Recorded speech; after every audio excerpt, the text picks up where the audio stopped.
We are replacing the scanning motor, and when we replace the scanning motor, we also need to replace the CP-LEC and the radar board. These two components come as a set.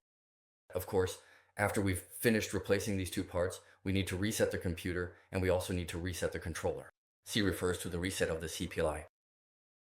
We select Settings, and within the Settings menu, there is an option for collimator settings. In the collimator settings, there is an option here to reset the CPLI. After we select it, will it prompt us to reset? We just need to click Yes, that's all. We let it cool down completely.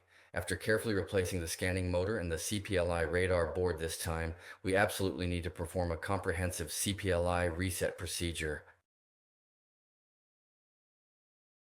Of course, this time we are operating through the computer, connecting to the system via the computer. Of course, it's precisely the same with our comprehensive controller screen. It's the very same. You can also readily find it located under this particular menu. Allow me to thoroughly explain. First, navigate to the settings and then proceed to the collimator settings.